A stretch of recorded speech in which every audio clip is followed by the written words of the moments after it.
네, 3주차 발표 불안의 이해 수업을 시작하겠습니다. 얼마 전 기사에서 여러분처럼 대학생들을 포함한 젊은 20, 30대들의 자가격리 혹은 사회적 거리두기가 제대로 이루어지고 있지 않다라는 보도를 봤습니다. 태어날 때부터 이제 의사표현이 자유로웠고 또 민주주의가 성숙한 사회에서 이제 살았죠. 그래서 여러분 세대들은 위에서 일방적으로 명령을 내리는 이런 방식에 대해서 많은 거부감을 갖고 있기 때문에 사회적 거리두기 혹은 이제 유증상자, 증상이 있는 자들이 자가격리를 이제 원활하게 하기 위해서는 명령보다는 당부 혹은 이제 권유의 방식이 되어야 한다라는 기사였습니다. 코로나 이런 상황이 장기화되고 있는데 어떻게 지내고 계시는지요? 생활 리듬이 많이 무너진 친구들도 있을 텐데요. 그런 친구들을 위해서 이 수업도 한 가지 다른 방책을 마련을 했습니다. 어, 그, 들어가 보시면 기한의 제한이 없는데 기한 설정을 앞으로는 일주일로 하도록 하겠습니다. 자, 자세한 내용은 어, 그 단체 공지를 통해서 안내해 드리도록 하겠고요. 지난 시간에 우리는 효과적인 발음과 발성에 대해서 수업을 했습니다. 수업 내용을 듣고 얼마나 연습을 하셨는지 모르겠습니다. 일단 제대로 발음을 하기 위해서는 선행되어야 하는 것이 올바른 발음 소리를 들어야 하는 것이겠죠. 어떤 특정 소리, 조음의 인식에 오류가 있다면 이것을 우리가 따라하는 방식으로 모국어를 소리를 내기 때문에 그 과정에서 잘못된 발음이 나타날 수 있다고 했습니다. 그리고 그 이후에 우리가 하는 모든 발음과 발성 훈련들은 음, 이렇게 요약할 수 있죠. 평소에 잘 사용하지 않는 근육들을 활성화시킴으로 해서 어떤 발음이 오더라도 내가 이것을 대응할 수 있게끔 하는 것, 이렇게 요약할 수가 있겠습니다. 필요하신 경우에는 수업을 한번 더 들어보시고요. 그리고 과제도 잘 제출해 주시기 바랍니다. 발표 불안의 이해 시작을 해보겠습니다. 발표 불안이라고 하는 것은 사회 불안의 하나 혹은 광범위한 어떤 불안의 하위 개념으로 전제를 하고 수업을 시작하겠습니다. 불안에 대한, 그러니까 공포에 대한 연구들은 많이 이루어지고 있습니다. 그 연구 하나를 좀 소개해 보자면 개인적으로 뭐 공포를 느끼는 요소들이 많이 있겠지만, 뭐 설문조사가 그렇듯이 평균에서 앞서는 것이 높은 순위에 있게 되겠죠. 죽음이라던가 물, 혹은 금전적인 문제, 돈, 혹은 높은 곳, 이런 것들을 무서워하겠죠.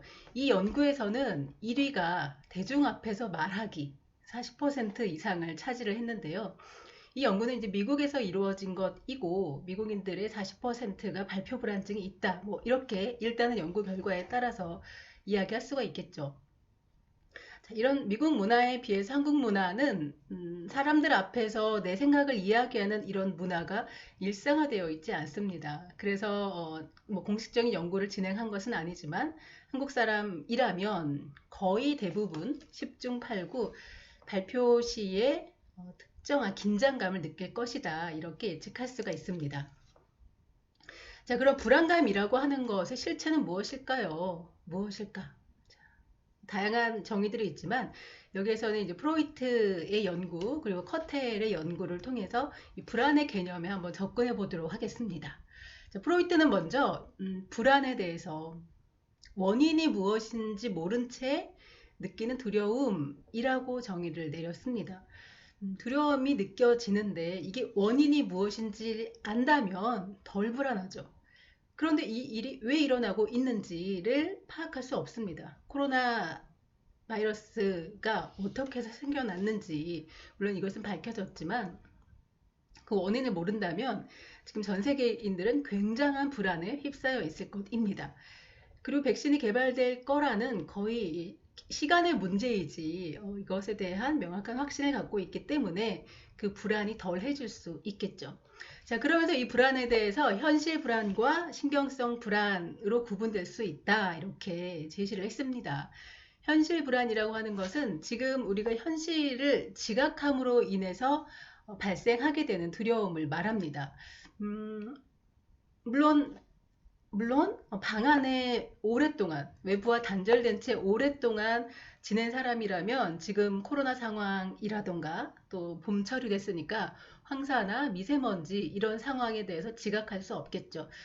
그렇지만 어떠한 경로를 통해서 이러한 정보를 접하게 되고 이것을 내가 현실적으로 지각을 했다면 그에 따른 두려움을 느끼게 될 것입니다. 혹은 내 눈앞에 당장 있는 어떤 두려움, 지각, 모든 것을 내가 지각을 함으로 인해서 느끼는 불안, 이것을 현실 불안으로 이야기할 수 있습니다. 두 번째, 신경성 불안은 합리적인 자아라고 할 수 있는 에고와 또 본능적 자아라고 할 수 있는 이드 간의 갈등이라고 좀 어렵게 정의를 내려놨는데요. 이걸 좀 설명하면 여러분들이 쉽게 이해할 수 있습니다. 자, 합리적인 자아는 현재 상태에서 내가 무엇을 해야 되는지를 이해하고 이것을 따르려고 하는 그리고 현실과 내 어떤 욕망 사이를 잘 조정해서 하려고 하는 자이죠. 하지만 본능적인 자아는 나의 인간이 가지고 있는 본능, 뭐 쾌락 이런 것들을 따르려고 하는 자아를 말합니다. 조금 더 구체적으로 설명을 하자면 지금 여러분들 대면 수업을 하지 않고 이제 비대면 수업, 온라인 방식으로 수업을 하고 있는데 이 상황에서 합리적인 자아는 원래 강의 계획서대로 시간을 맞추어서 수업을 들어야지. 그래야지만 우리가 대면 수업을 했을 때 생활 리듬이 깨지지 않은 채 학습이 잘 이루어질 수 있을 거라는 걸 압니다. 하지만 여러분 안에 있는 본능적인 자아, 보다 편안함과 자유로움, 또 쾌락을 추구하고자 하는 본능적인 자아는 조금 이따가 하자. 한꺼번에 하려니까 좀 어려워. 기간이 많으니까 내일 하지 뭐. 이런 식으로. 자, 해야 된다는 걸 알고 있는 자아. 하지만 좀 뭔가 나태함, 집에 있으니까 강제하는 누군가가 없으니까 나태한 자아 간의 갈등이 일어나게 됩니다. 그러면 신경이 쓰이죠. 네, 이때 나타나는 뭔지 모른 불쾌한 기분, 이것을 프로이트는 신경성 불안으로 구분을 한 것입니다. 자, 두 개의 불안이 어떤 건지 이해가 되셨죠? 자, 다음은 커텔의 불안인데요. 이것도 프로이트의 구분과 크게 다르진 않습니다. 첫 번째 상태 불안은 현실 불안과 같은 개념이죠. 특정 상황에서 우리가 즉각적으로 반응하는 것입니다. 자, 앞에 뱀을 싫어하는 친구가 있는데 뱀이 갑자기 나타났어요. 이런 상황은 일상적인 상황은 아니죠. 그렇다면 여기에 대해서 즉각적으로 반응을 하게 되고 두려움을 느끼게 됩니다. 시간에 따라 정도가 변한다는 것은 뱀이 눈앞에 사라지게 되면 불안감이 감소될 수 있겠죠. 자, 특성 불안이라고 하는 것은 개인의 고정화된 성향입니다. 자, 환경을 지각하고 대응할 때 비교적 일관성 있게 발생하는 것이라고 했는데요. 물론 위에서 상태 불안에서 제가 뱀의 사례를 들었습니다. 뱀은 일반적으로 나타나는 일상에서 만날 수 있는 동물은 아니기 때문이죠. 자, 그런데 특성 불안에서 뱀을 극도로 싫어하는 특성을 가진 사람이 있다면 그 사람은 산속에서 뱀을 만나든 아니면 아파트 현관에서 만나든 아니면 뭐 어떤 놀이동산에서 뱀을 만나든 상황에 상관없이 일관된 두려움을 보이게 될 것입니다. 비교적 일관성 있게 발생한다는 것이 그런 거겠죠. 그래서 고소공포증이라던가 폐쇄된 공간에서 느끼는 공포증이라던가 뭐 이런 것들을 특성 불안으로 분류해서 이해할 수 있겠습니다. 자, 그럼 우리가 오늘 같이 해결해야 될 발표 이 불안감, 이거 상태 불안일까요? 특성 불안일까요? 네, 많은 연구들이 이루어졌지만 뭐 어떤 한 불안이다라고 보는 것에는 연구 간에 좀 뭔가 다른 의견이 있습니다. 먼저 상태 불안이다라고 이야기하는 연구는 이것이 발표 불안감이라고 하는 이 두려움이 일상적인 것은 아니고 어떤 사회적 상황에서 발표를 해야 되는 어떤 특정 상태가 됐을 때 오는 불안감이기 때문에 이것은 상태 불안이다 라고 이제 보는 경향이 있습니다. 그리고 이것이 조금 더 유별나게 두드러지는 경우는 사람이 적을 때보다 많은 상태일 때, 그리고 나보다 덜 유능하고 덜 비판적이고 덜 권위적인 사람일 때는 좀 덜 떨리죠. 예를 들면 쉽게 말하면 여러분들보다 훨씬 나이가 어리거나 내가 발표하고 있는 내용에 대해서 전혀 어떤 지식이나 정보를 가지고 있는 집단 앞에서 이야기한다거나 이러면 덜 떨리지만 나보다 나이가 많거나 혹은 여러분들 전공을 하고 있는 분야의 교수님들 앞에서 발표를 해야 된다거나 그러면 더 떨리죠. 상태에 따라서 정도가 달라지기 때문에 이것을 상태 불안으로 볼 수도 있습니다. 반면 특성 불안이다 라고 보는 의견은 이것이 개인이 가지고 있는 특성에 따라서 달리 나타날 수 있다고 보는 거죠. 예를 들면 조금 수줍음의 경향이 다른 사람들에 비해서 상대적으로 강하게 갖고 있는 경우가 있죠. 성격적인 특징, 기질적인 특징을 말하는 것입니다. 반면에 또 어떤 다른 사람들보다 인정 욕구가 더 강한 사람이 있습니다. 남 앞에 섰을 때 반드시 내가 어떤 특정 정도 이상의 인정을 받아야 한다라는 욕구가 강하다면 긴장감, 불안감이 더 클 수 있겠죠. 그리고 타인 지향성이라고 하는 남을 의식하는 어떤 경향이 큰 사람, 이런 특성을 가지고 있는 사람이라면 그러한 특성으로 인해서 발표 상황에서 다른 사람들에 비해서 불안감을 느낄 확률이 더 높다고 할 수 있습니다. 발표 불안은 상태 불안이다, 특성 불안이다, 이렇게 뭐 어떠한 근거들을 들어서 제시할 수 있지만 복합적인 불안이다 라고 이해하는 것이 가장 정확할 듯 합니다. 특정 상태에서 발생하는 상태 불안이긴 합니다. 발표를 할 때 발생하는 불안이니까요. 발표하지 않을 때는 불안하지 않다가 내 순서가 다가온다거나 내가 딱 발표해야 되는 그 곳에 섰을 때 굉장히 큰 불안감에 휩싸이게 되죠. 그리고 개인에 따라서 같은 상황이라 하더라도 개인이 가지고 있는 특성에 따라서 그 정도가 달리 나타나기 때문에 특성 불안이다 라고 볼 수도 있습니다. 자, 이렇게 먼저 발표 불안이 무엇인지, 그럼 발표 불안감은 어떤 종류의 불안에 해당하는지에 대해서 같이 이야기를 해봤습니다. 자, 발표 불안의 증상은 그럼 어떠할까요? 네, 자, 블랙아웃, 사회적 증상, 그리고 신체적 증상으로 한번 나눠봤습니다. 여름이 되면 왜 전기 사용량이 폭발적으로 늘어나서 뉴스에서 오늘 블랙아웃 현상이 일어났습니다. 네, 이런 거 접하시게 될 겁니다. 정전 사태를 뜻하는 것도 있고 또 과음을 했을 때 기억상실 증상이 나타나잖아요. 그걸 블랙아웃이라고 하기도 합니다. 하지만 발표할 때 긴장이 되어서 아무 생각도 나지 않는 상태일 때도 블랙아웃이라고 하는 표현을 씁니다. 그리고 이제 발표 불안을 할 때 나타나는 사회적 증상으로는 대인 접촉을 기피한다라는 표현으로 한번 제시를 해봤는데요. 내가 발표하고자 하는 내용, 발표할 때 나한테 보여지는 여러 가지 태도들, 이런 것들을 그걸 듣는 사람들이 과연 어떻게 평가할까? 이런 것들을 과도하게 의식한 나머지 아예 그 사람들과 부딪히는 것을 피하게 되는 거죠.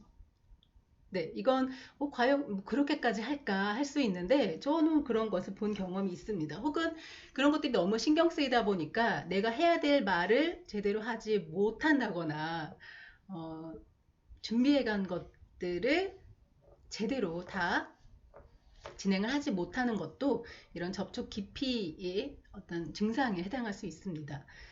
논리적 사고의 장애는 이 블랙아웃 현상에서 기인을 하겠죠. 읽고 준비했는데 너무 이제 긴장이 되다 보니까 불안감에 압도되어서 내가 준비한 것들을 제대로 펼치지 못하는 것입니다. 대인 접촉 기피는 사람에 관한 것이라면 논리적인 사고 장애는 불안에 압도돼서 나의 어떤 논리적 사고력 이런 것들이 제대로 발휘되지 못하는 것이죠. 자, 불안정은 너무나 예민한 상태가 되는 것입니다. 뭐 누가 말을 걸어도 야, 나 뭐 이런 식으로 대응을 하게 되는 것. 그리고 자제력이 결여되어서 안절부절 뭐 이런 것들, 아니면 조그만 일에도 화를 낸다라거나 이런 모습을 보이게 되기도 하겠죠.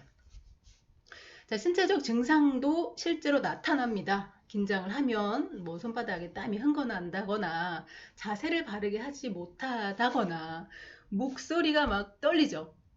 그리고 빠르게 일상적으로 우리가 연습했던 속도보다 보통은 빠른 속도로 준비한 것들을 메시지를 전달하는 모습을 보이게 됩니다.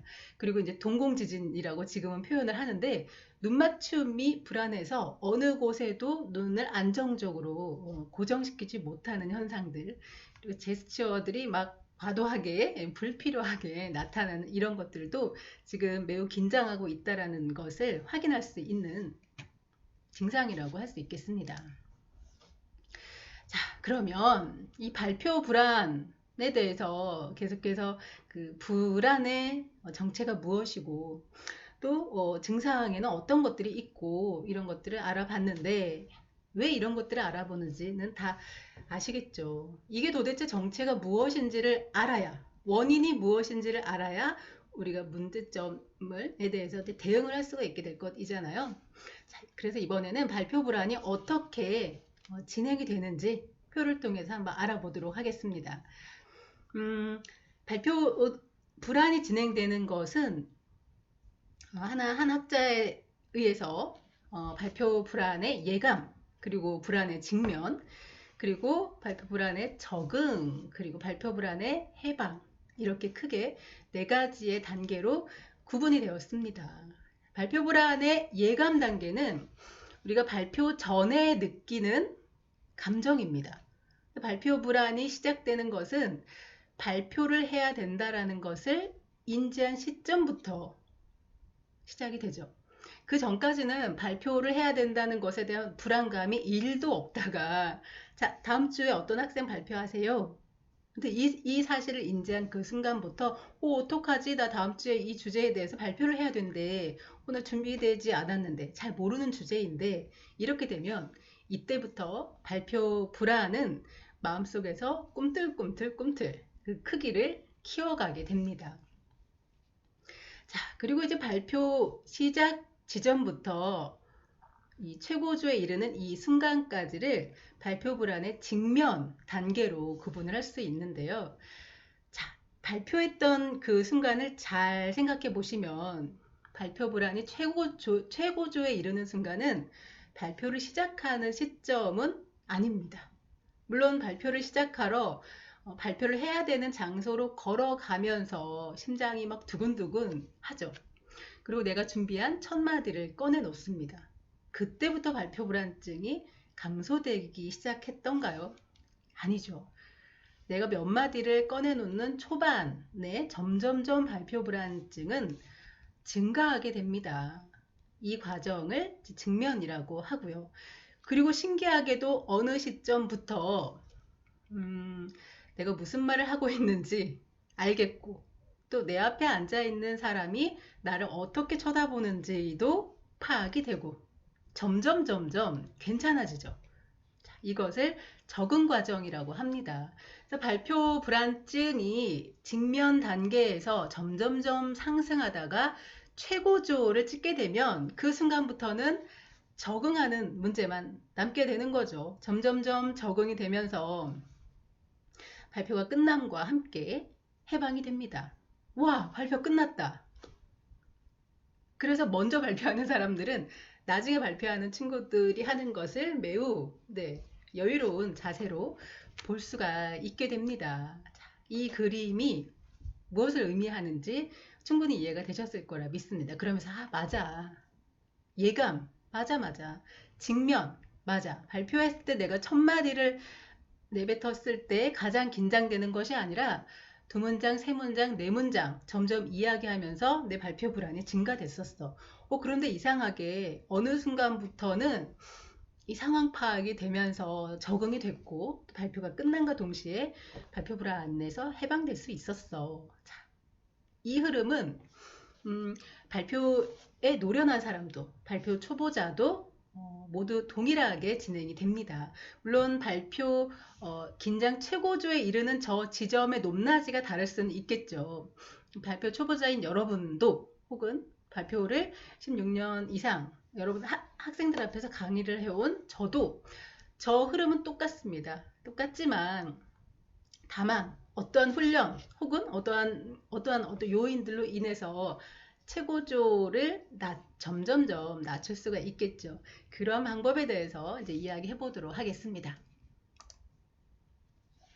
자, 문제 해결을 하려면 원인을 알아야 되겠죠. 불안에 대해서 이 녀석의 정체가 무엇인지 알게 됐다면 내가 왜 이 발표를 앞두고 이렇게 불안할까? 불안할 이유가 없는데, 자, 살펴보겠습니다. 발표 불안의 원인 첫 번째는 대부분의 대학생들이 해당합니다. 이 연구에서는 부정적인 평가에 대한 두려움 때문에 발표할 때 굉장한 불안감에 휩싸이게 된다라고 이야기를 하고 있습니다.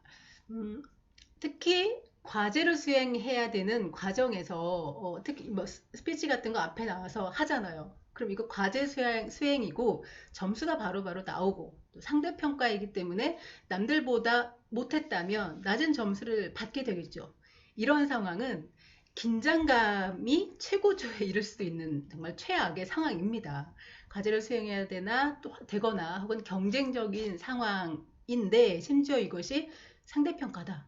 이러면 발표 불안은 증가할 수밖에 없겠죠. 누구라도.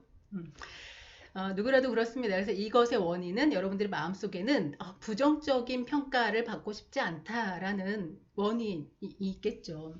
발표 불안, 욕심과 준비 부족으로 나누어 봤습니다. 욕심은 잘하고 싶은 것이죠. 물론 욕심이라고 하는 표현이 마음에 걸린 친구들도 있겠습니다만 어떤 맥락인지 이해를 하시면 되겠습니다. 부정적인 평가를 피하려면 실수하면 안 되겠죠? 잘해야 되겠죠.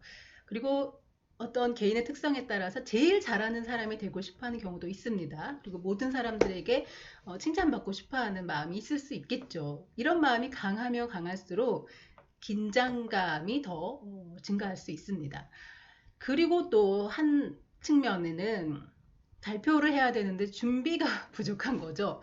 저도 실제로 이런 경우가 있었는데 석사 과정에서 스피치 콘서트 같은 것을 실습처럼 진행을 하는데 원고를 다 외우지 못한 거죠.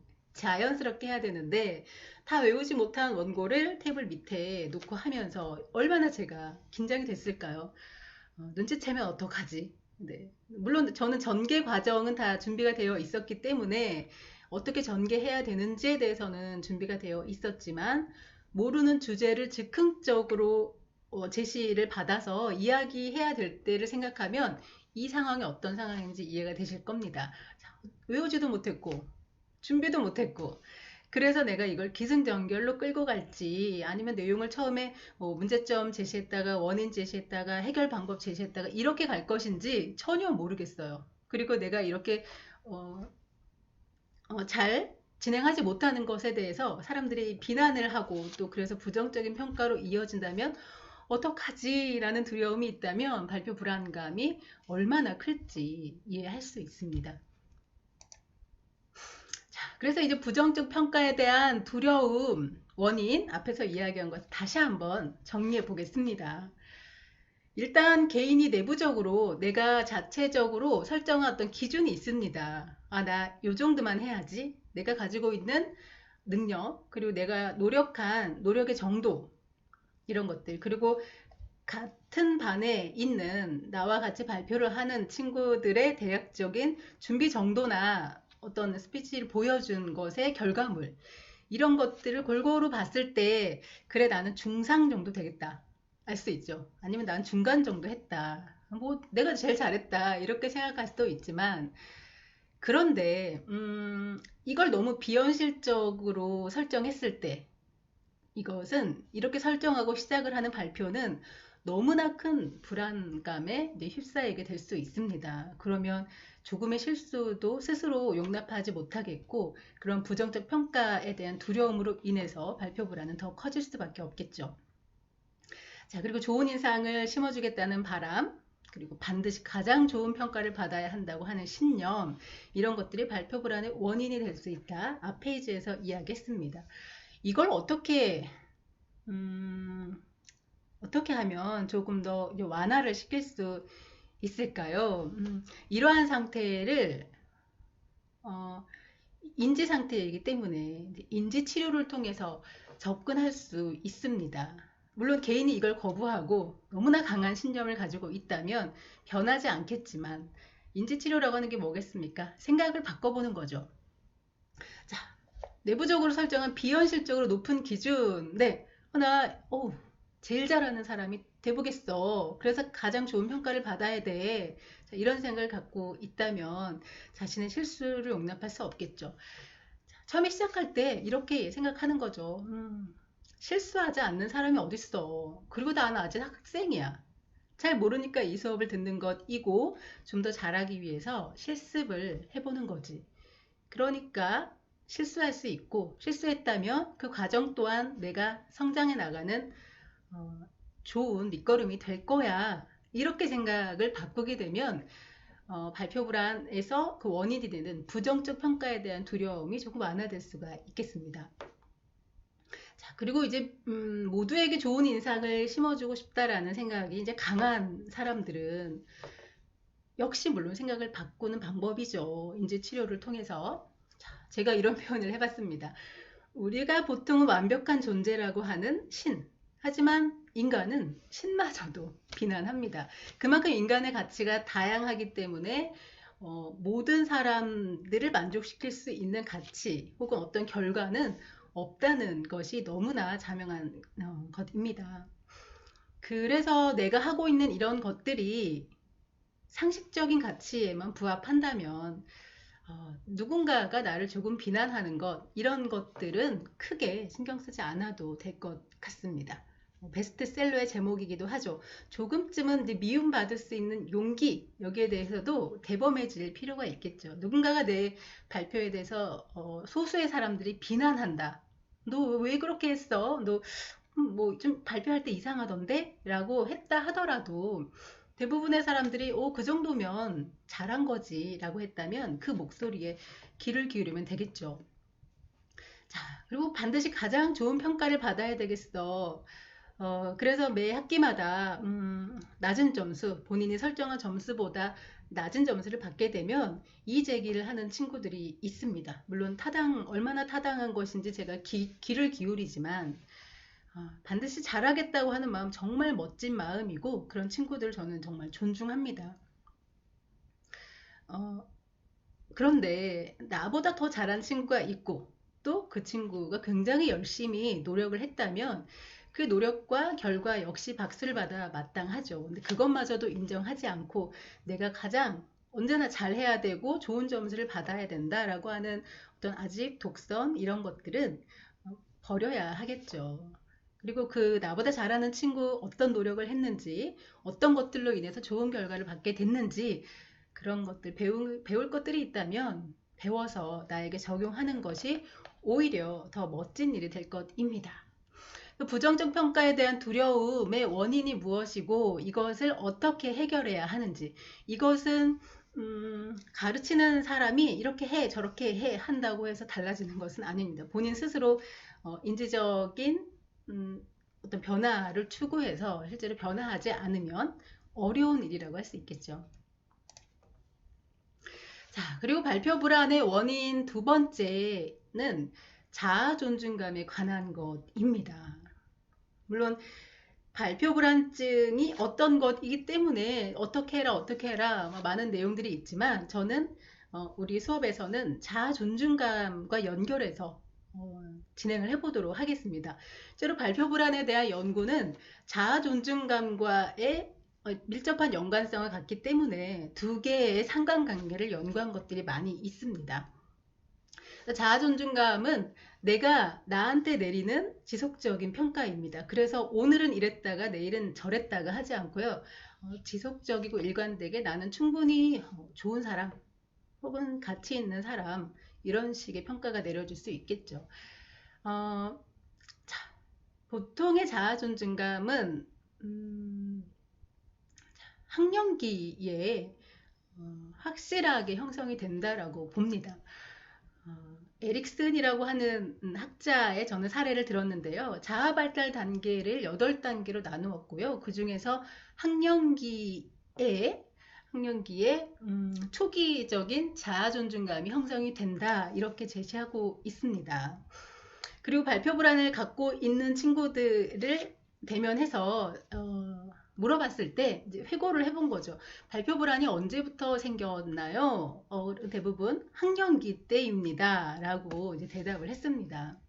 자, 학령기라고 하는 것은 보통 우리나라 시스템으로 따지면 초등학교 시기라고 이해를 하시면 됩니다. 이 과정에서 여러분들은 이전과는 달리 점수, 어떤 과제 수행에 대한 평가가 딱 나타나고 또 이 과정에서 선생님이 나를 평가하고 학생들 간에 서로 평가하고 그래서 평가 결과가 몇 점 이렇게 제시가 되고 뭐 어린이집이나 아니면 유치원 과정에선 이것이 약하게 나타나잖아요. 본격적으로 나타나기 시작하는 거죠.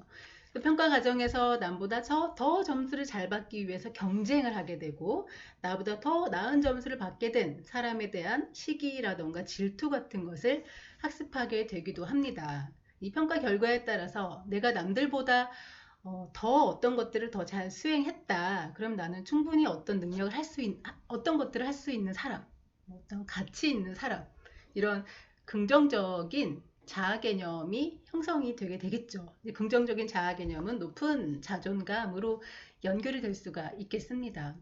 자존감은 학교 생활을 적응하는 정도와 비례한다라는 연구 결과도 있는 것으로 보아서 학교 생활을 잘하는, 그러니까 그 말은 학교 내에서 올바르다고 인정되는 어떤 규칙들을 잘 준수하고 과제 수행을 높은 수준으로 수행을 하고 이럴수록 자존감이 더 높게 나타날 수 있다 이렇게 이야기하고 있습니다. 자, 그럼 이제 자존감이라고 하는 것이 자존심이나 자부심, 자신감 비슷한 이런 개념들과 어떻게 다른지 좀 살펴보도록 하겠습니다. 이 부분은 이제 교재에는 없는데요.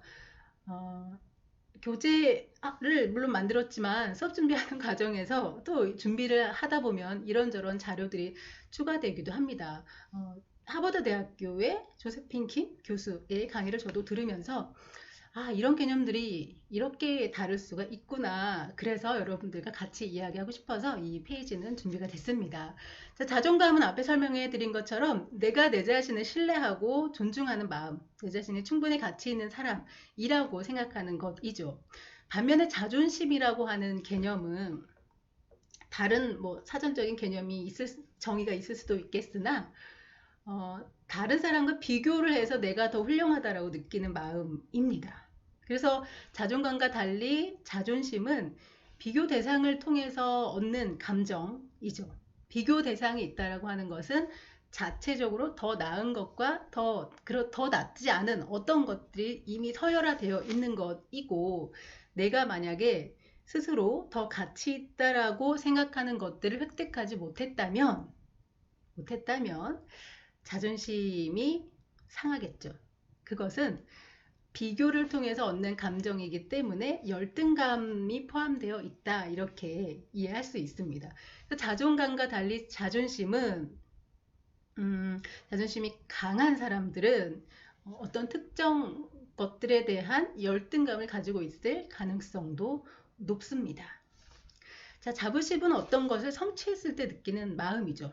자존감은 비교적 큰 폭의 변화가 없다면 자부심은 뭐 어떤 달리기를 해서 1등 했다 아니면 어떤 대회에 나가서 1등을 했다 내가 꾸준히 노력한 것에 어떤 결과가 있었다 이럴 때 어떤 특정 사건이 있을 때마다 나타나는 마음이라고 할 수 있겠죠. 자, 자신감은 뭘까요? 네, 어떤 일을 잘할 수 있을 거라고 느끼는 마음이죠. 나 저거 잘할 수 있을 것 같아. 그런데 자신감을 갖기 위해서는 자존심보다는 자존감이 높은 사람이 이게 좀 더 높은 성향으로 나타날 가능성이 있겠습니다. 자, 이렇게 발표 불안의 원인에서 두려움, 그 부정적인 평가에 대한 두려움, 두 번째는 자존감과 연결해서 지금 살펴보고 있는데요. 아무래도 자존감이 낮은 경우에 발표 시 높은 불안감을 갖게 되겠죠. 자존감이 낮은 어떤 사례들을 좀 3가지를 살펴볼 것인데요. 이 경우에는 모두 자존감은 낮은데 자존심은 높은 경우라고 볼 수 있습니다. 자, 이러한 그것을 가지고 있는 경우에는 먼저 어떤 게임 같은 거 할 때 있죠. 경쟁 상황에서 본인이 이길 것 같으면 자존심이 지켜졌기 때문에 끝까지 하겠죠. 이것을 끝까지 내가 완수를 해서 내가 남들보다 우월하다는 것을 증명해야지만 내 자존심이 세워지죠. 그렇지 않으면 자존심이 상하게 됩니다. 그래서 반면 내 자신이 굉장히 가치 있든 그러니까 지든 이기든 나는 여전히 가치 있는 사람이라고 생각하는 그 자존감이 높은 상태라면 이런 중단하기, 뭐 회피하기, 합리화하기 같은 어떤 특징들이 덜 나타나게 될 겁니다. 그래서 먼저 중단하기입니다. 게임을 할 때 질 것 같거나 못할 것 같으면 그만두거나 포기합니다. 그런 경우를 경험하셨을 겁니다. 내가 이기고 있고 상대가 지고 있습니다. 그래서 조금만 더 하면 내가 이길 것 같은데 상대가 갑자기 나 안 해. 안 하고 싶어. 라고 하면서 일어나서 가버리는 거죠. 그럴 경우에 뭐 화가 날 수도 있지만 조금 더 그 상대를 이해하고자 노력하고 싶다면 졌을 때 자존심이 상하는 걸 견딜 수가 없구나. 반면에 졌더라도 게임에서 졌더라도 스스로의 가치는 전혀 변하지 않는다라는 것에 대해서 충분히 생각하고 있지 않구나. 자존감이 조금은 낮아져 있구나 라고 하는 것을 생각해 볼 수 있겠습니다. 자, 두 번째 회피하기는 실패할 것 같습니다. 내가 저걸 도전해봤자 잘 안 될 것 같아요. 그런 경우 아예 시도조차 안 하기도 합니다. 관심 없는 척 하는 거죠. 사실은 굉장히 관심이 있는데 내가 만약에 저걸 했다가 남들 앞에서 망신을 당하면 어떡하지? 그럼 이렇게 표현하죠. 그런 걸 왜 해? 난 그 재미없어. 이렇게 표현을 해버리는 거죠. 내가 아예 못할 것 같으니까 무시하는 태도를 보이는 것입니다. 이것은 낮은 자존감과 높은 자존심이 나타나는 사례라고 볼 수 있겠죠. 자, 합리화하기도 있습니다. 뭐 동생과 막 싸우다가 꽃병을 깰 수 있죠. 누구나 어떤 실수, 실패 할 수 있잖아요. 그러면 이러한 원인을 내 탓으로 하는 게 아니라 외부 탓 혹은 남 탓을 하는 것이죠. 왜 꽃병이 거기에 있었어? 혹은 내가 안 했어. 동생이 했어. 이런 식으로 하는 거죠. 그래서 중단하기, 회피하기, 합리화하기 이런 것들이 낮은 자존감과 높은 자존심이 나타나는 대표적인 사례라고 볼 수가 있을 것입니다. 자, 지금까지 이런 이야기를 한 이유는 발표 불안을 극복할 수 있는 방법 중에 하나가 자존감을 회복하는 것에 있기 때문이죠.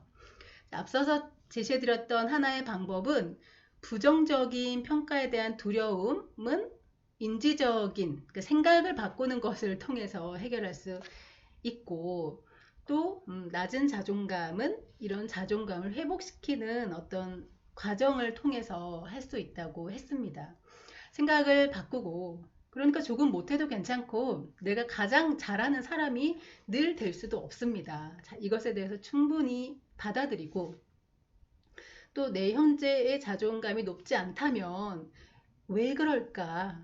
그리고 이걸 향상시킬 수 있는 방법은 무엇일까? 그러면 남 앞에서 발표를 할 때 내가 조금 틀리더라도 나는 그래도 충분히 가치 있는 사람이기 때문에 굉장히 극단적인 불안에까지 휩싸이는 일은 없을 것입니다. 잘못된 생각의 수정, 그리고 준비가 안 된 것에 대해서는 반복해서 연습하면 됩니다. 앞서서 뭐 한쪽은 욕심이고 한쪽은 준비 부족을 들었었는데요. 준비가 부족한 건 우리 쉽게 해결할 수 있죠. 반복해서 연습하고 경험을 쌓으면 됩니다. 이건 개인의 성실성의 문제겠죠. 반복을 해서 하면 어떤 게 좋을까요? 어찌 보면 수업을 뭐 15년, 16년 반복해서 한 저와 여러분과의 발표 능력의 차이는 제가 반복된 경험을 했기 때문일 수 있죠. 왜냐하면 여러 가지 반복된 경험을 해본 것은 다양한 상황에 대해서 인지하고 있다는 것이고 그 돌발 상황이 발생해도 이것을 통제할 수 있는 능력을 갖고 있다라는 뜻으로도 해석할 수가 있겠죠. 반복해서 유사한 경험을 계속 쌓아가다 보면 다양한 사례들을 경험할 수 있고 그 사례에 대해서 예측하고 대응할 수 있는 매뉴얼을 준비할 수 있어서 덜 떨리게 됩니다. 돌발 상황을 최소화할 수 있는 거죠. 반복의 힘이라는 것이 그렇고요.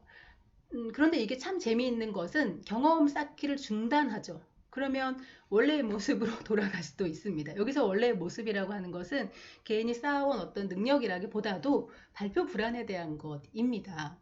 저도 방학 동안 2달 정도 수업을 하지 않으면 첫날 굉장히 떨립니다. 그렇지만 다행히 이것이 학기마다 반복되기 때문에 이걸 극복할 수 있는 저에게는 그런 기회가 있죠. 하지만 경력이 단절된 경우, 뭐 1년, 2년 혹은 5년, 10년 이렇게 경력이 단절된 후에 다시 남 앞에서 발표하는 일을 해야 된다면 처음에, 아주 처음에 느꼈던 그 불안감과 똑같은 강도의 불안감을 다시 느낄 가능성이 큽니다. 자, 그리고 이제 도구의 사용이라고 되어 있는데요. 사실 이건 큰 도움이 되진 않습니다. 그런데 맨 끝에서 진짜 지푸라기라도 잡고 싶은 마음이 있다. 그렇다면 시도해 볼 만하죠. 마이크를 잡고 이야기하잖아요. 그러면 꼭꼭 쥐고 한 손으로 쥐고 이야기하는 것보다는 2손으로 꼭 쥐고 이야기하면 덜 떨릴 수도 있겠죠.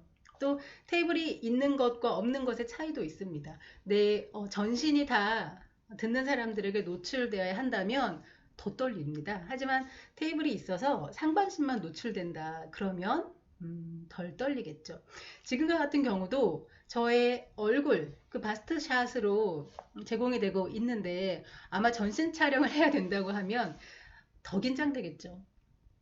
자, 연필을 짚고 하는 것 혹은 프레젠테이션 자료가 있는 것과 없는 것은 또 그런 긴장감의 차이가 있죠.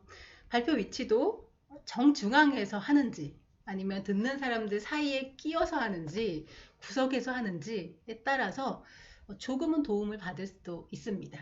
그래서 만약에 맨 끝에서 뭐라도 더 하나 시도해 보고 싶다 그러면 이런 것들을 최종적으로 사용해 보시고 자존감을 회복하는 거 정말 좋은 방법이 될 수 있습니다. 자, 자존감이 낮다면 나에게 과거에 나의 자존감을 낮게 하는 어떤 일이 있었는지를 파악하는 게 좋겠죠. 그리고 그것을 알게 됐다면 그 과거를 이해하고 화해하는 시도가 필요합니다. 그리고 자존감을 회복하기 위해서는 성공의 경험을 조금씩 쌓아가는 것이 중요한데요. 그래서 작은 목표, 내가 금방이라도 이룰 수 있는 작은 목표들을 세워서 그것을 성공시켜 나가는 경험을 하나 둘 쌓아간다면 내 자신이 굉장히 가치 있는 사람이라고 생각하는 이 자존감은 높아질 수가 있습니다. 자, 발표 불안감에 대해서 지금까지 이야기했습니다. 불안이란 어떤 것이고 불안의 정체가 무엇이고 발표 불안이 나타났을 때 증상들은 뭐가 있고 또 발표 불안의 원인, 부정적인 평가에 대한 두려움 그리고 자존감, 낮아진 자존감이라고 하는 2가지 원인에 대해서 살펴봤습니다. 그리고 해결 방법도 나름대로 제시를 해드렸죠. 부정적 평가에 대한 두려움의 원인을 알아봤고 너무나 잘하고 싶어하는 마음, 나쁜 마음은 아닙니다. 그러한 친구들은 노력을 더 많이 하고 또 실제로 좋은 결과를 보여주기도 합니다.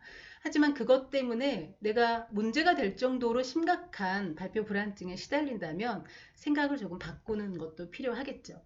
자, 그리고 2번째, 자존감. 내가 발표를 해야 되는데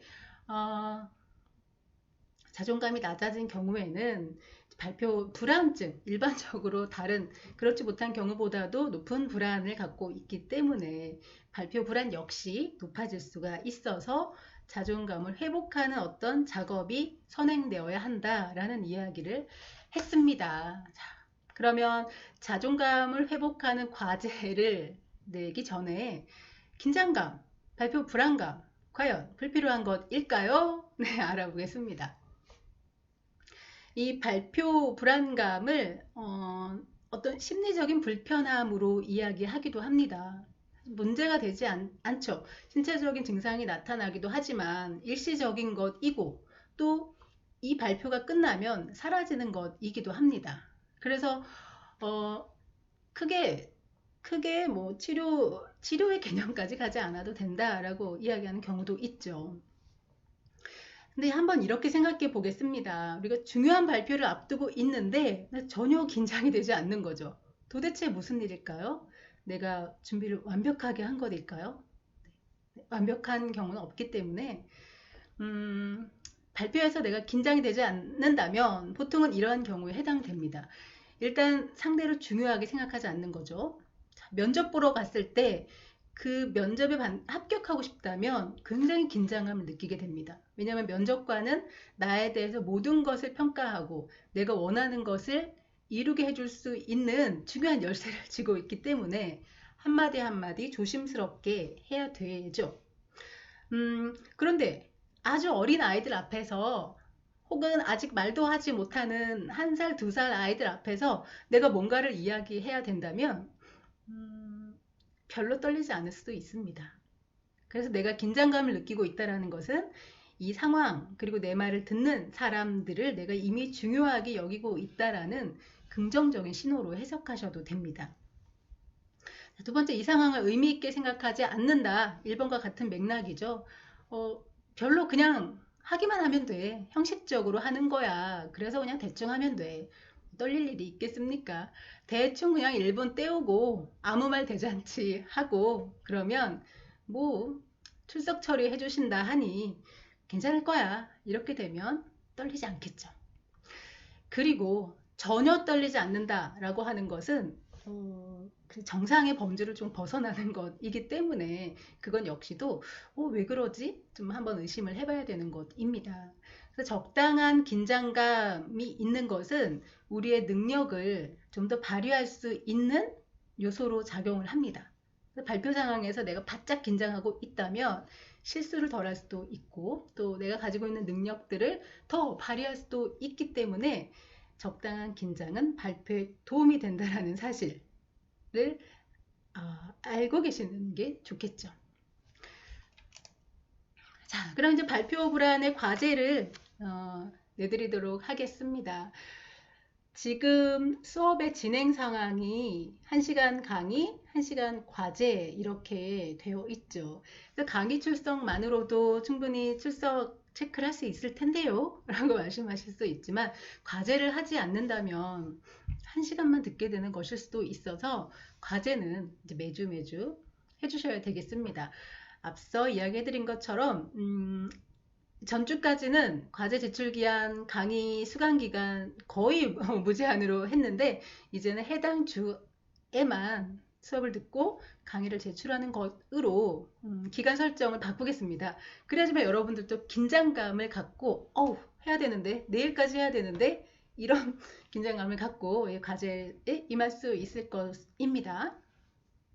자, 자존감 회복하기 첫 번째, 에릭슨의 발달 단계 중에 내가 극복하지 못한 위기는 뭘까요?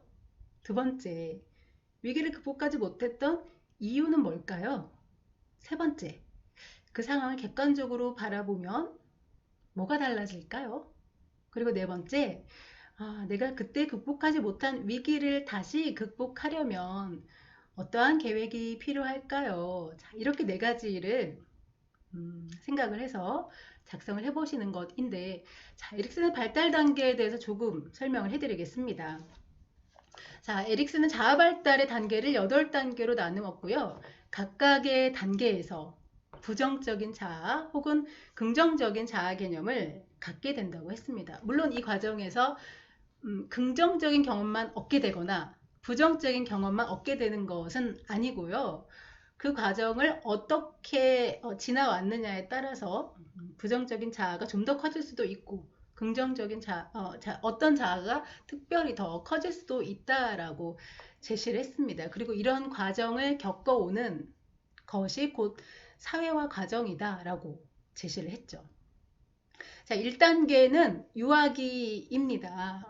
이 나이가 뭐 정확히 적용되는 건 아니고 태어나서 한 1, 2년 정도라고 이해를 하시면 되겠죠. 이때는 신뢰감과 불신감이 형성되는 시기라고 보았는데요. 아기들은 태어나면 기본적 욕구밖에 없죠. 배가 고프면 울고 자고 싶으면 또 울고 근데 울음으로 표현하죠. 기본적인 욕구 먹고 자고 또 대소변을 배출하고 뭐 이런 일들이 아이들의 일상입니다. 그런데 이런 욕구를 충족해 주기를 내가 원했을 때 추양육자가 이러한 욕구에 대해서 일관된 태도로 대응을 해 주었을 때 나는 이 세상이 굉장히 신뢰할 수 있는 곳이구나 라고 하는 믿음을 갖게 됩니다. 일관된 태도라는 것은 아기가 막 배가 고파서 울어요. 내가 태어나서 아기 때 배가 고파서 막 울었어요.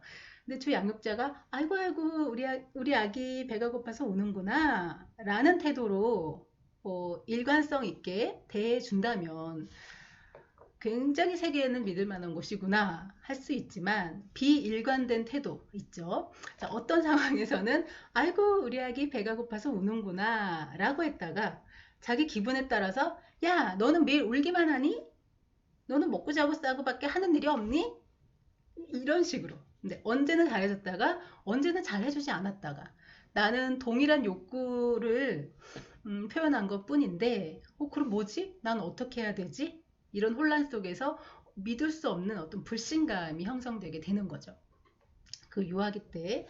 자, 하지만 대부분의 양육자들은 일관된 태도로 여러분들을 양육했을 것이고 이 세상은 믿을 만한 곳이구나 라는 신뢰감을 형성하게 됐을 것입니다.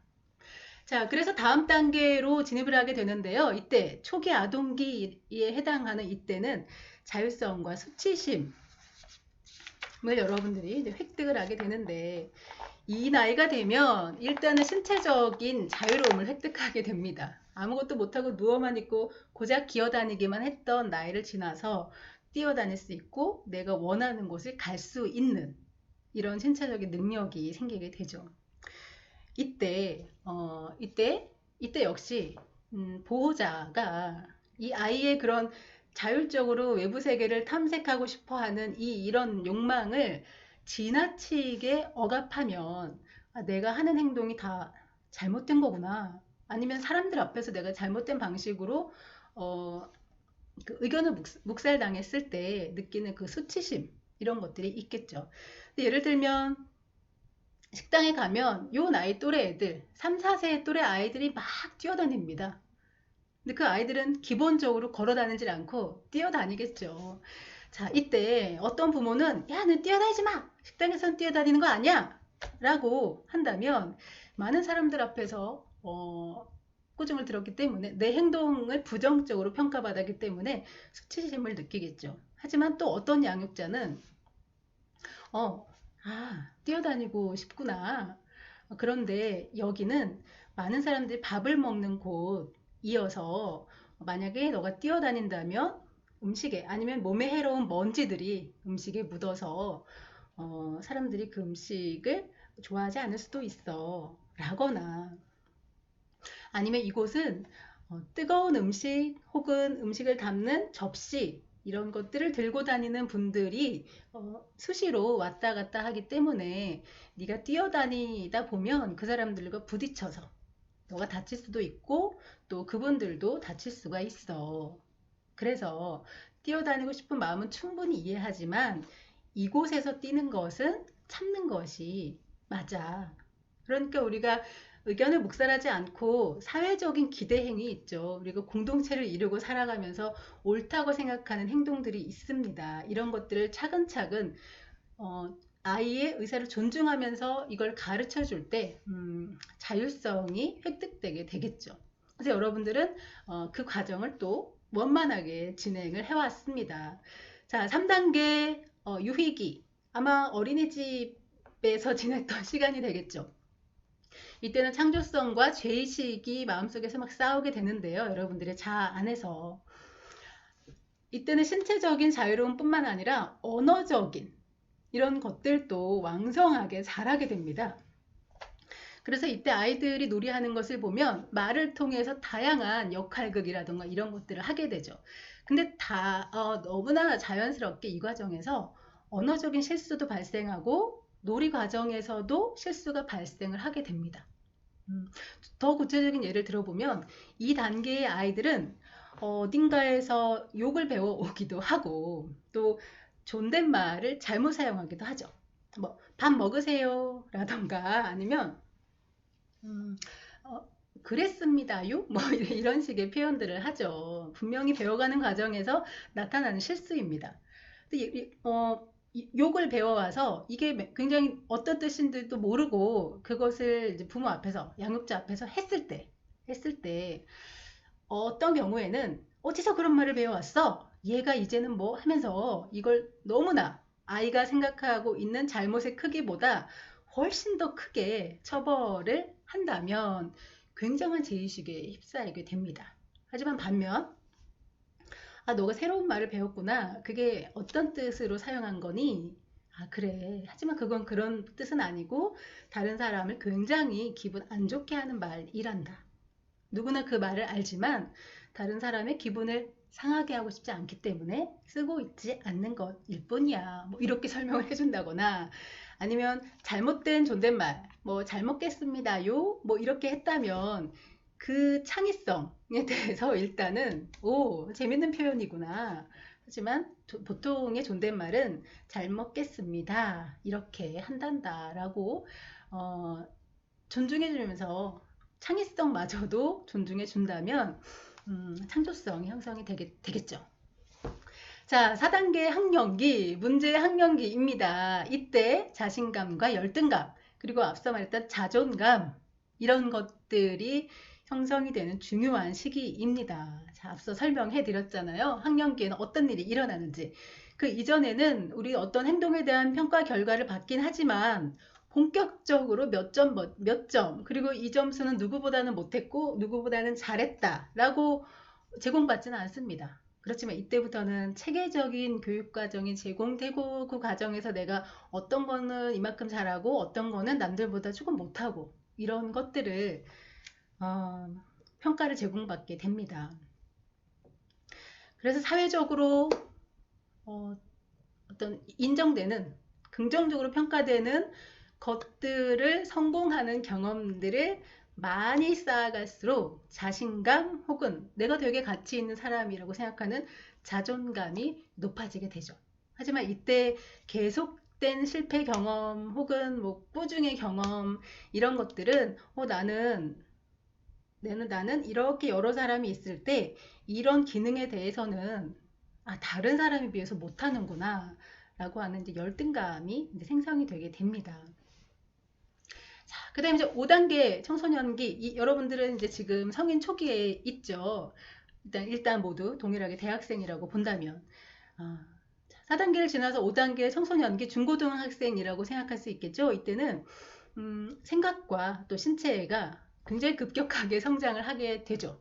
그래서 어제와 오늘의 생각이 다르고 지난달과 이번 달의 나의 신체 발달 상태가 다르고 이런 연속성, 이런 차이, 이런 급격한 차이에 대해서 혼란을 느낄 수 있습니다. 나의 생각이 이랬다가 저랬다가 이러한 가치가 굉장히 나한테 다가왔다가 다른 가치가 또 나에게 중요하게 다가오기도 하고 굉장히 많은 가치들을 경험하고 또 혼란을 느낄 수도 있겠죠. 이 과정에서 여러분들은 내 자신이 과연 어떤 사람이고 내가 속해 있는 우리 사회는 어떤 사회인지에 대해서 탐색을 하게 됩니다. 그래서 이 과정을 통해서 나는 어떠한 특징을 가진 사람이고 또 우리 사회는 이러하다라는 것에 대한 확립이 되면 자아 정체성을 형성하는 데 큰 도움이 될 수 있겠죠. 근데 이 과정에서 내 자신이 어떤 존재인지에 대해서 제대로 이해가 되지 않는다면 성인이 되어서도 여전히 혼란 상태에 빠질 수가 있습니다.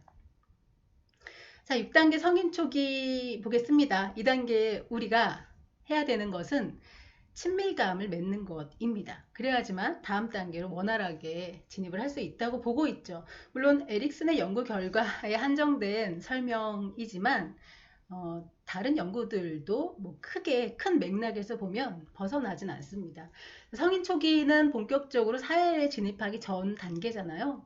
그래서 여러분들은 어떤 사회 친화적인 성격을 발휘해서 사람들과의 원만함을 넘어서 친밀한 관계를 맺어보는 경험을 하는 것이 좋습니다.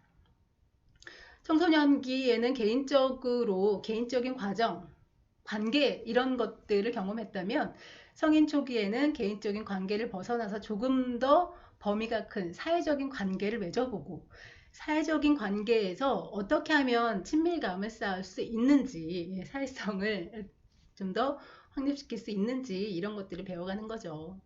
그래서 이때 사회적인 관계에 놓여 있는 사람들을 어떻게 배려해주고 이들을 어떻게 내가 관계를 끌고 가야 되는지 이런 것들을 경험하게 되면 이후에 친밀감을 형성하게 되어서 원만한 사회생활을 하게 될 가능성이 높다. 이렇게 제시하고 있습니다.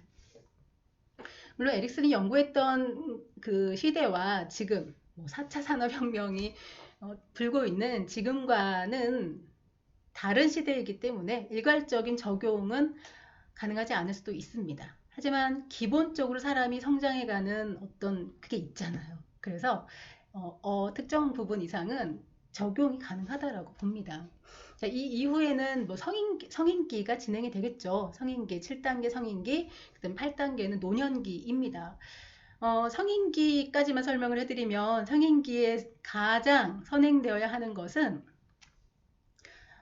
다음 세대를 만들고 그리고 이들을 교육시키는 것입니다. 양육 혹은 교육이겠죠. 물론 이건 다음 세대는 자녀가 될 수도 있고 뭐 저에게는 학생이 될 수도 있고 그런 것이죠. 그래 그 성인 초기급까지만 하더라도 모든 것이 나에게 포커스가 맞춰져 있다면 성인기에는 다음 세대를 위해서 내가 뭔가를 마련하고 그들을 어떻게 교육시켰는지 이런 것들 만약에 그렇지 못했다면 그 개인적인 어떤 성향, 개인적인 욕구라던가 개인적인 안위만을 염려를 하고 또 어떤 집단이나 사회에 대한 사회적인 어떤 그 흐름에 대해서 배려가 없는 마음을 가질 수도 있다. 이렇게 이야기할 수 있겠죠. 부모가 됐을 때의 타인을 배려하는 것과 부모가 되지 않은 사람이 타인을 배려하는 것과 조금 다를 수 있잖아요. 아니면 제자를 많이 양성한 사람 혹은 내 어떤 일에 후계를 양성한 사람과 그렇지 않은 사람이 타인을 배려하는 방식은 좀 다를 수 있습니다. 그것에 대한 이야기라고 이해하시면 되겠습니다. 자, 발표불안의 과제 자존감 회복하기 프로젝트라고 되어 있는데 작성하는 것이 너무 막막하다면 이걸 한번 참고해 보시죠. 자, 1번. 내가 극복하지 못한 과제 무엇인가요? 예를 들면 이렇게 써보는 거죠. 매우 구체적이죠. 나는 선택장애를 가지고 있을 정도로 자율성이 부족하다. 네. 자율성과 수치심, 죄의식, 창조성과 죄의식 이런 것들이 있었죠. 생각해보니까 어린이집에 다닐 때 내가 위험한 행동을 할까봐 엄마가 과도한 통제를 하셨답니다. 집 앞 놀이터나 미끄럼틀, 뭐 그네 탈 수도 없었대요. 나는 이제 뭐든지 해보려고 했는데 엄마가 막 통제를 하잖아. 그거 타지마 위험해. 그건 안 돼. 근데 늘 역부족이었대요. 하고 싶은 거 매번 통제를 당해서 무력감을 느꼈을 것으로 예측을 해보는 거죠. 그때 내가 자율적으로 뭔가 결정하려고 했으나 지나치게 과도한 통제를 받은 경험은 지금까지도 남아 있어서 내가 자율성을 획득하지 못했고 지금도 나는 누군가가 결정해 주는 게 편하다. 이렇게. 자, 그럼 이제 그 상황을 다르게 생각해 보는 거죠. 자, 그게 원망이었을 수도 있겠지만 여러분은 성인이 되었기 때문에 성인의 마음에서 그 당시를 한번 생각해 보는 겁니다. 그래, 만약에 내가 그때 엄마의 입장이었다면 나는 너무 활동적이어서 감당하기 힘드셨을 거죠. 동생과 나를 또 돌봐야 되는데 엄마는 늘 지쳐 있었고 애기 동생은 말이 안 통하는데 나는 말이 통하니까 말이 통하는 나에게 그런 이야기를 해서 말을 좀 들어줬으면 하는 바람이셨을 거다. 엄마 성격은 조용한데 난 너무 활동적이어서 내가 위험한 행동을 하는 것은 엄마가 감당이 안 되니까 아예 사전에 차단하기 위해서 시도조차 못하게 안 돼, 안 돼, 그건 안 돼. 이렇게 하는 게 옳다고 여기셨을 것이다. 네. 또 좀 더 생각해 본다면 그때 엄마 나이가 20대 후반 혹은 뭐 30대 초반이었다면 그러한 두려움을 좀 더 이해할 수가 있겠죠. 자, 그럼 나는 이걸 극복하기 위해서 어떤 성공의 경험을 쌓으면 좋을까요? 자율성을 획득하기 위해서 일주일 동안에 나는 점심 메뉴를 한번 직접 결정해 볼 거다. 그동안은 친구들이 제안하는 거, 나 뭐 먹을래? 그러면, 야, 우리 오늘 뭐 먹자. 그러면, 그래. 그랬는데, 이번엔 내가 주도적으로 일주일 동안 한번 직접 제안을 해보겠다. 그런데 만약에 먹고 난 다음에 친구들이, 아, 이 맛 없다. 괜히 왔네. 이렇게 하면 이 마음이 금방 위축될 수 있거든요. 여기에서 한 번 더 실패를 해서 내가 다시 시도를 하지 않는다. 그러면 자존감이 높아질 수 없습니다. 오히려 더 낮아지는 계기가 되겠죠. 자, 여기에 굴하지 않고 회피하지 않고 내일은 괜찮을 거야. 그럼 더 맛있는 걸 한번 내가 찾아볼까? 더 좋은 메뉴를 고민해 보는 거죠.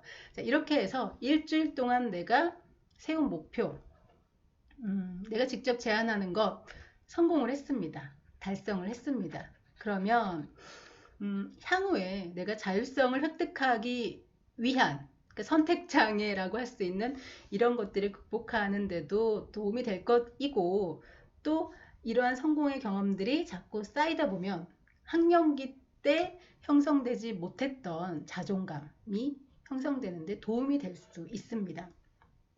자, 어떤 뜻인지 모두 이해를 하셨을 거라 믿습니다. 좀 더 부족하다고 생각하는 친구들은 개인톡을 통해서 질문해 주시면 되겠습니다. 자존감이 어떻게 형성되는지 그 원리를 설명해 드렸잖아요. 성공의 경험, 과제 수행을 내가 성공적으로 수행한 경험들이 쌓이게 되면 아, 내가 내 가치 있는 사람이구나 라고 느끼게 되죠. 이미 학령기 때 이것이 확립이 되었을 텐데 지금 만약에 그게 너무 떨어져 있다 이거 좀 올리고 싶다 라고 한다면 성공의 경험을 쌓아가셔야 되는데 너무 거창한 계획을 세웠다가 달성하지 못하면 아 내가 그렇지 뭐 이렇게 돼버립니다. 그래서 처음 시작할 때는 아주 작은 거 충분히 할 수 있는 아주 작은 것들을 일주일 단위로 계획을 세워보고 오 성공했네 뭐 이렇게 된다면 자존감을 향상시키는데 도움이 되실 수 있을 것입니다. 자, 그러면 세 번째 시간 내용 정리해 보겠습니다. 대중 앞에서 말하기 모든 사람들이 느끼는 불안이다. 이렇게 이해할 수 있겠습니다. 프로이트도 그렇고 커텔도 그렇고 불안의 정체가 무엇인지 원인도 모른 채 느끼는 두려움이기도 하고 상태 불안 혹은 특성 불안이다.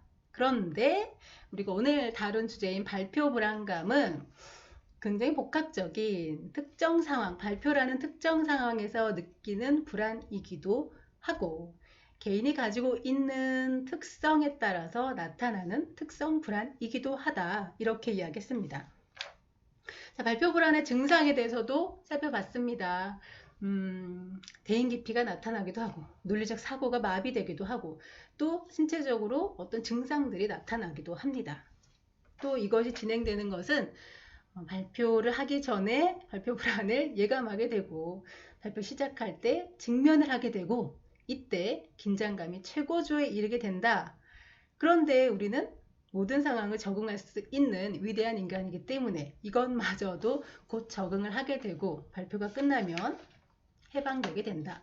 이러한 흐름을 이해하는 것은 아 내가 지금 곧 직면을 하게 되겠지 곧 최고조에 이를 거야 하지만 괜찮아 적응하고 이 발표가 끝나면 나는 이 발표 불안에서 해방되게 될 거야. 그리고 몇 번의 경험을 통해서 예측 가능하다는 것은 통제가 가능한 것이죠.